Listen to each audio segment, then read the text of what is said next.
કે મારી YouTube family ફરી સ્વાગત છે તમારું એક મારા મસ્ત મજાના નવા મિની વ્લોગમાં. અને આજે આપણો યુનિફોર્મ આવી ગયો અને આપણે યુનિફોર્મ ઠપકારી લીધો.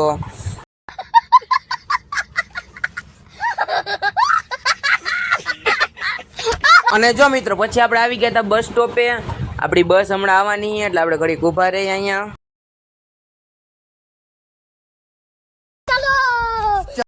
અને જો મિત્રો પછી આપણી બસ આવી ગઈ અને આપણે જો બસમાં બેસી ગયા હી. હજી તો આપણે બેઠા એટલે બસ ખાલી છે કેમ કે પહેલું સ્ટોપ જ આપણું છે એટલે. अरे कहना क्या चाहते हो? मैं नहीं बताऊंगा. અને જો મિત્રો પછી આપણે કોલેજથી છૂટી ગયા અને આપણે જો બસમાં બેસી ગયા હી. હવે જઈએ ઘરે પાછા. ચાલો કન્ટિન્યુ. અને જો પછી આપણે ઘરે ભૂગી ગયા. ચાલો આગળ જોઈએ. અને જો મિત્રો પછી અમારી ફેમિલીમાં તો મસ્ત મજાનો પાઉંભાજીનો પ્રોગ્રામ. તો જો અમે બધા જમવા બેસી ગયા છીએ. પછી લેડીઝનો વારો હોય, લેડીઝ પછી બેસશે. પહેલાં અમે અત્યારે બેસી જઈએ. ચાલો ખાવું હોય તો આવી જજો પાઉંભાજી.